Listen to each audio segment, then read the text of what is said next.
They called it unbreakable.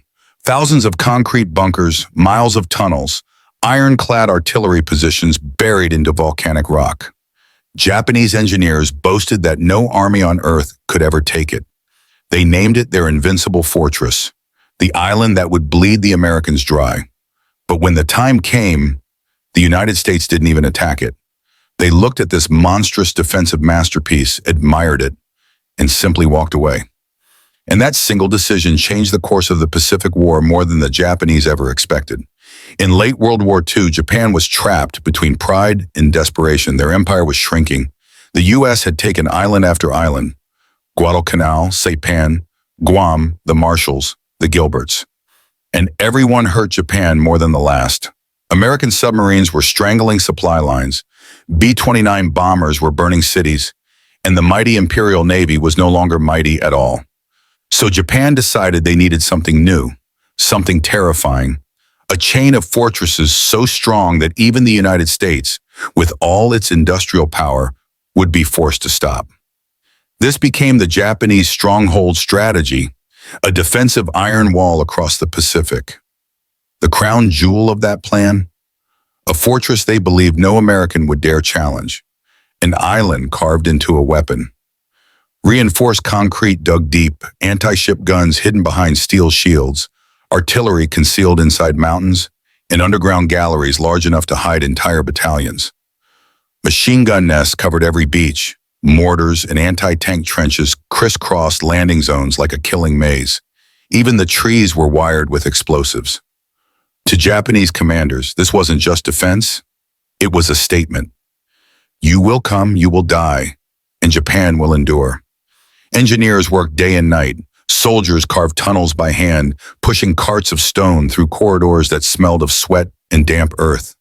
Rainwater dripped onto carved sandstone floors. Generators throbbed like mechanical hearts deep under the surface. Above ground, everything looked silent, peaceful even. Palm trees swayed in the breeze. Waves curled gently onto white sand. But beneath your feet, death waited like a patient predator. By 1944, the island bristled with guns. High-angle artillery could hit ships miles offshore. Radar-directed fire control systems were installed, rare and advanced for Japan at that stage of the war. Underground hospitals, command posts, ammunition stores, all protected by meters of volcanic rock. American Marines landing here would face a slaughter worse than Peleliu, Tarawa, or Iwo Jima. Japanese generals proudly reported to Tokyo, "No enemy can invade this island and live." The emperor's advisors believed it. Many in the Japanese high command believed it. In propaganda broadcasts, radio announcers thundered about the impregnable fortress built from the spirit of Japan itself. Civilians listened and felt hope as their cities burned. At last, something could hold the Americans back. But they had misunderstood one thing. The Americans weren't playing the same game anymore. While Japan prepared for a direct invasion, the U.S. Navy and Marines had learned a brutal lesson from earlier battles.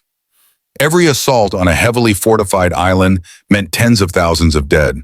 Tarawa had lasted just 76 hours, but cost over 6,000 American casualties. Peleliu was supposed to take 4 days. It took 2 months and nearly wiped out an entire Marine division.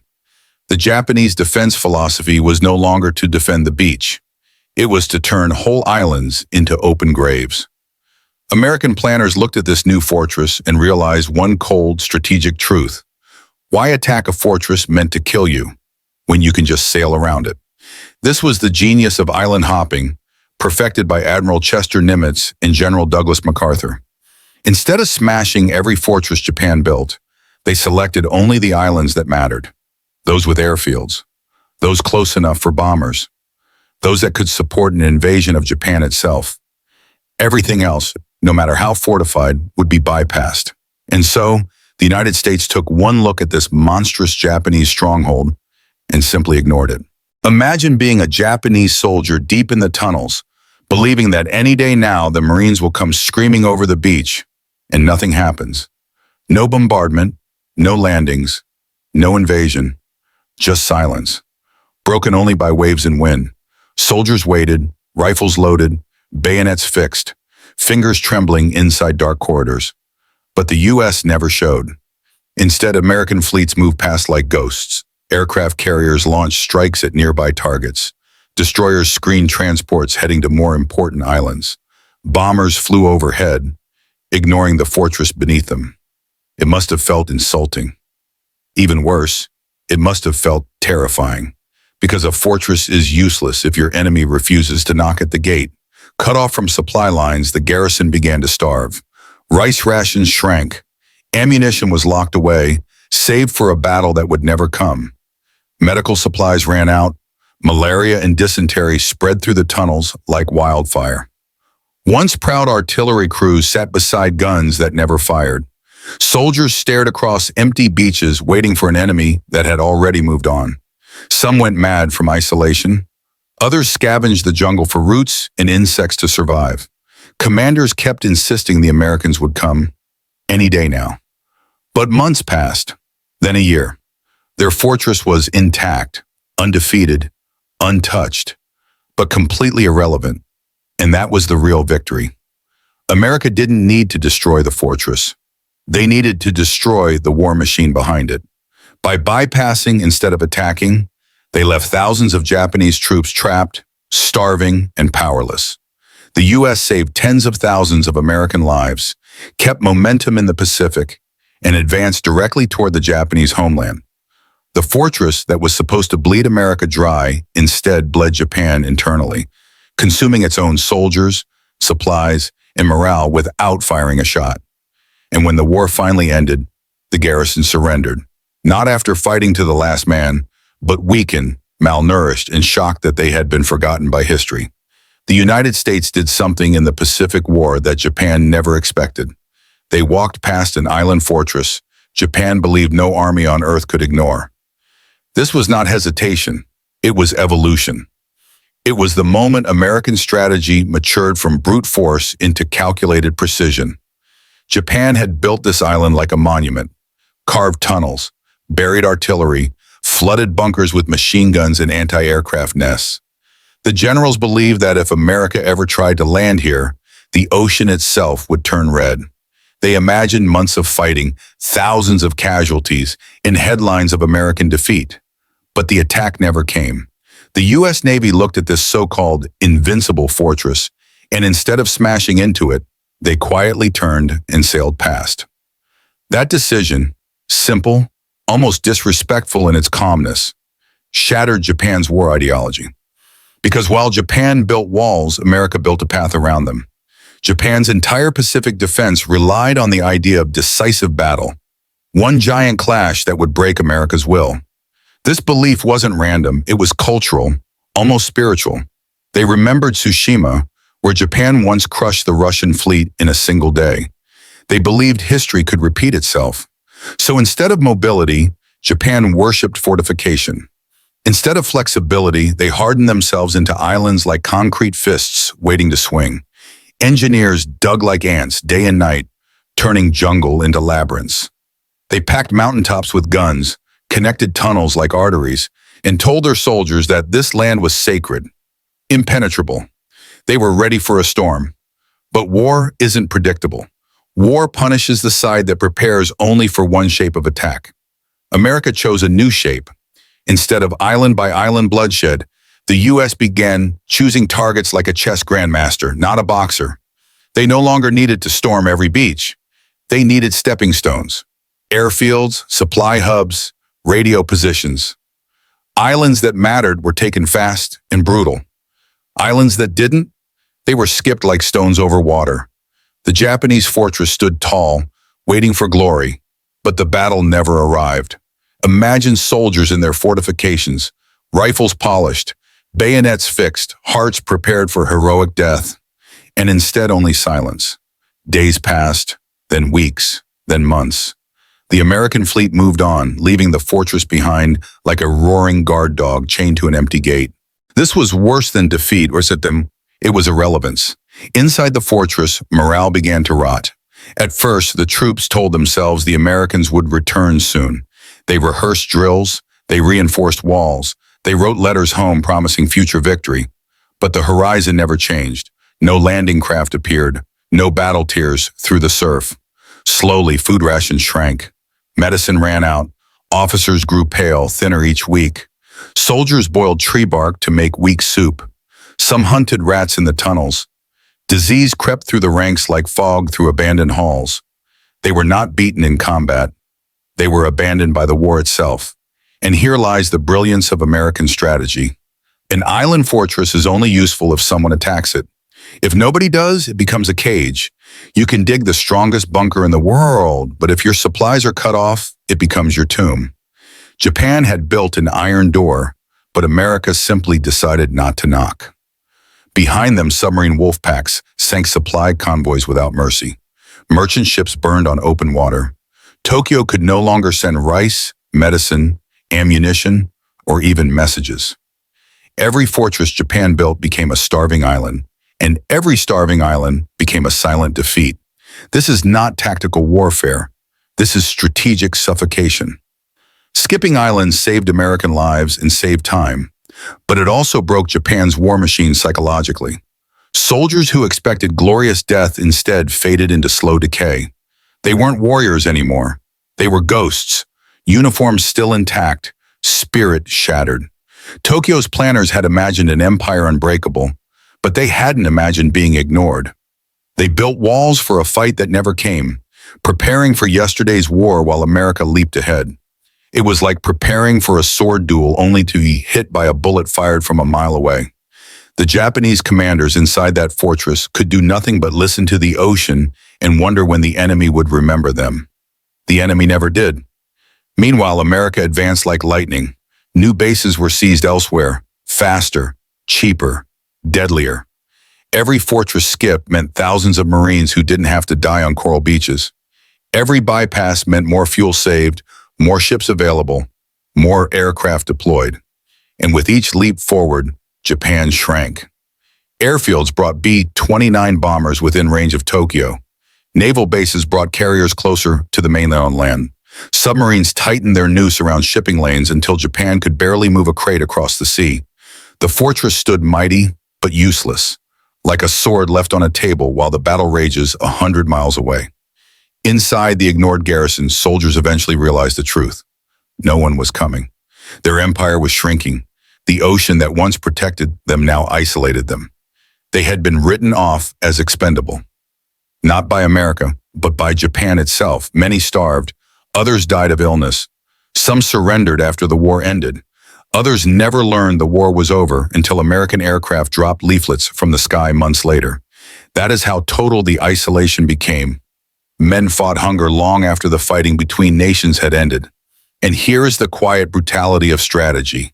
America didn't need to kill these men to defeat them. They only needed to make them irrelevant. War is not always won by firepower. Sometimes it is won by deciding what not to fight. That fortress, built with pride and sweat and the belief of invincibility, became a hollow monument to wasted effort. Japan believed strength was measured in walls. America proved strength was measured in direction. This single decision to ignore the fortress shortened the war. It sped the American path across the Pacific, brought bombers to Japan months earlier, tightened the naval blockade, and drained Japanese manpower into dead places that no longer mattered. If America had assaulted every fortress, the war would have bled years longer. Instead, victory accelerated. The unstoppable fortress never fell. It simply starved, surrendered to time, and sank into history without ever firing the decisive battle it was built for. This is how the United States defeated not just an island, but an idea. Japan built walls. America walked past them. The fortress waited for war, but the war outgrew it. When the United States bypassed Japan's so-called indestructible fortress, it was more than a tactical decision. It became the blueprint for the rest of the Pacific campaign. Every time the U.S. Navy circled around a garrison instead of assaulting it, Japan lost territory without the battle ever happening.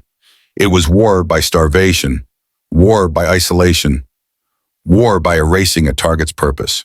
And while those concrete bastions waited for a glorious death, America was already thinking 3, 5, 10 islands ahead.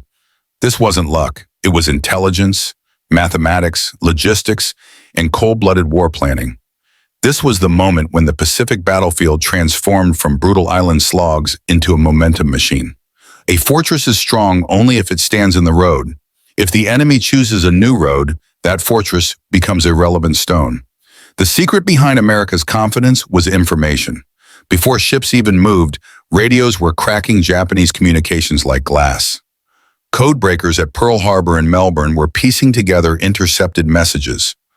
Weather reports, supply schedules, troop movements, convoy routes. American analysts weren't guessing which islands mattered. They knew. They could see Japan's beating arteries, the sea lanes that fed fuel to aircraft and rice to garrisons. They knew which islands were hubs and which ones were dead ends. So instead of smashing defenses blindly, they dissected Japan's empire like a surgeon cutting nerves. One careful incision here, one bypass there. A fortress untouched is a fortress cut off, and a cut-off fortress is already dead. Japan still believed in heroism. America was believing in calculus. And as codebreakers fed intelligence to admirals, a second weapon grew even deadlier. Submarines. Silent, patient, merciless. American subs did not need to fight fortresses. They fought lifelines. Every Japanese transport ship sunk meant one less meal, one less shell, one less breath of strength for those men trapped in concrete islands. A fortress may withstand artillery, may survive air raids, but no soldier lives long with an empty stomach. Hunger is a better siege weapon than any battleship's guns. Slowly, month by month, the Pacific became a graveyard of Japanese shipping. Entire convoys vanished beneath waves without ever sighting the enemy. While troops on the island fortress wrote reports about readiness and courage, their rice never arrived. Morale is not forged from stone, it is forged from full bellies. And morale began to collapse. Inside those cell bunkers, men once convinced of invincibility were reduced to counting grains of rice. Some boiled leather boots for broth. Some ate roots, weeds, even grass scraped from the jungle. A few carried themselves with pride to the end, refusing to surrender, convinced that the empire would return for them. Others whispered doubt in the tunnels where officers could not hear. The enemy they trained for was not bullets. It was time. No war cry could defeat it. Yet even as these islands starved quietly, the Americans faced critics of their unorthodox strategy. Some officers wanted to attack everything Japan fortified, believing that skipping islands was dishonorable, as if victory needed to be earned through blood alone. But war is not about pride. War is about ending. And every bypassed island meant thousands of Marines who lived to see another dawn. Every fortress ignored pushed the front line forward faster. Every starving outpost left behind became proof that Japan's defensive philosophy was outdated. Samurai tradition said honor lay in last stands. American strategy said honor lay in winning. While those islands withered, U.S. engineers turned newly seized positions into stepping stones. Airstrips were carved from coral, fuel depots built overnight, radar stations rose like steel spines over the horizon. Aircraft that yesterday could not reach Japan today could bomb its factories, sink its fleets, burn its fuel. The leapfrog strategy was not just movement, it was acceleration. Each captured island became a launch pad for the next. Each victory shortened the ocean. Each mile narrowed Japan's breathing room. The fortress stood still, America didn't. And then came the psychological collapse. Imagine being a Japanese soldier stationed on a fortress you were told was the shield of the empire. You were promised that the enemy would come, that your death would be glorious, remembered forever. You rehearsed fire missions with precision. You memorized defensive firing lanes. You counted grenades, oiled rifles, sharpened bayonets. But instead of invasion, there is only silence. Silence thicker than smoke.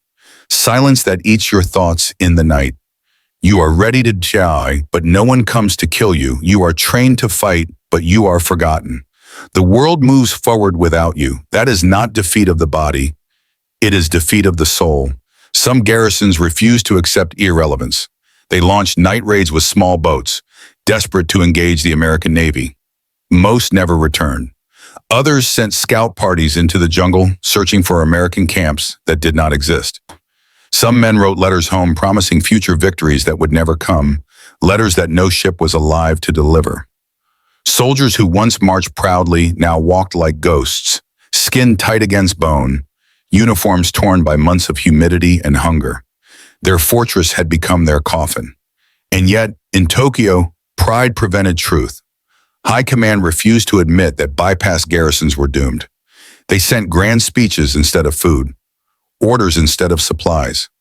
They told men to fight to the last breath without giving them the means to take another one. The empire was collapsing inward, but propaganda painted the opposite. Glorious stalemates, heroic resistance, defiant strongholds.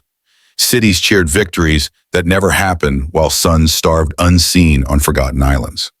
But America did not slow. Their strategy sharpened with each success. They were no longer fighting fortresses.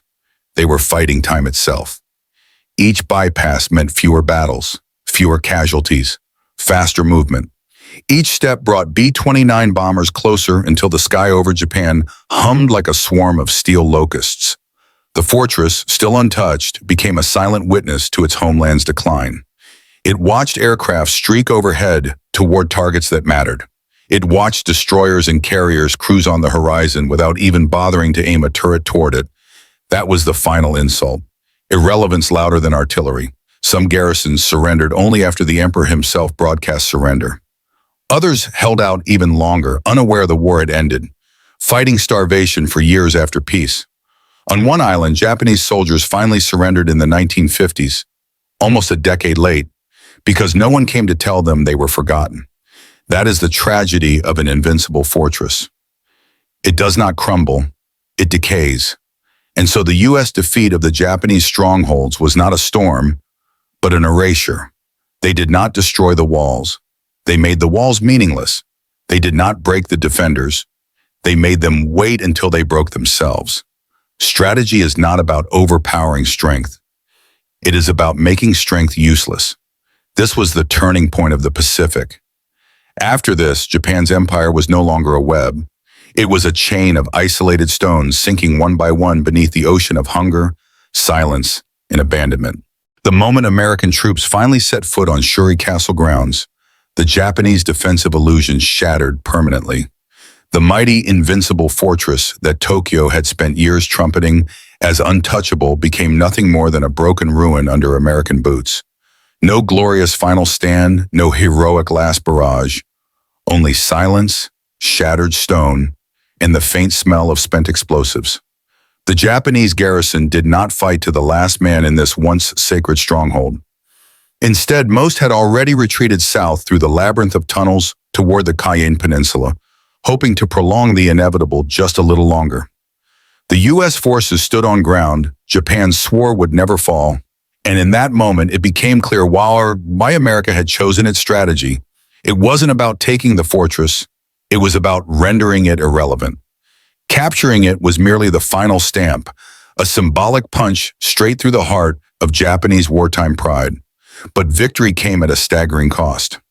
Okinawa was one of the bloodiest battles of the entire Pacific War. American troops pushed through rain-soaked hills, ankle-deep mud, and endless minefields. Japanese artillery turned ridgelines into slaughterhouses, and naval kamikaze strikes battered the U.S. fleet day and night.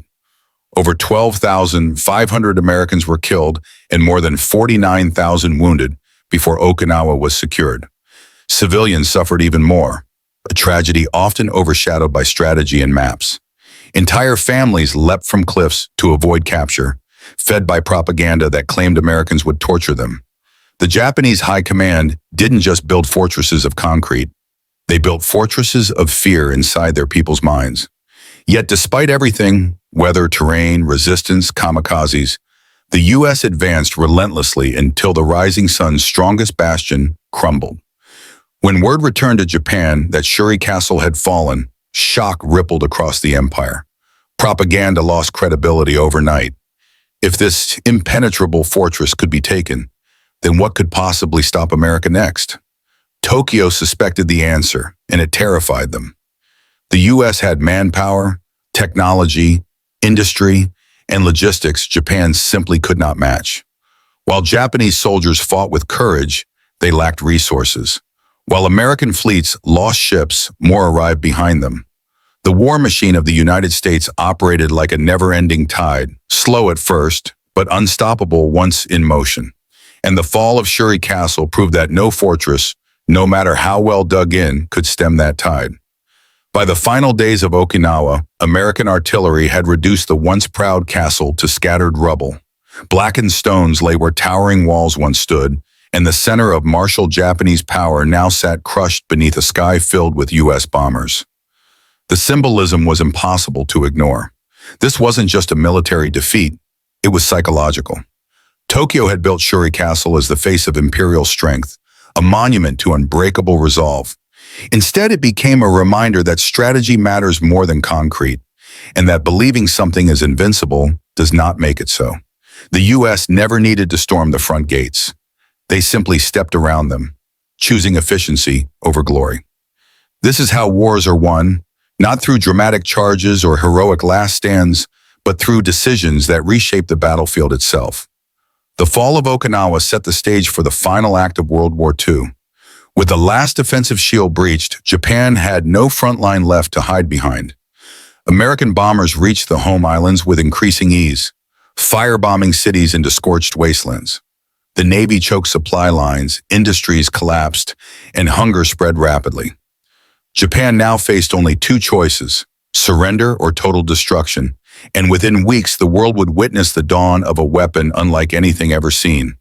Hiroshima, Nagasaki, and the irreversible end of the empire's war dream. In the end, Shuri Castle did not protect Japan. It only delayed the inevitable.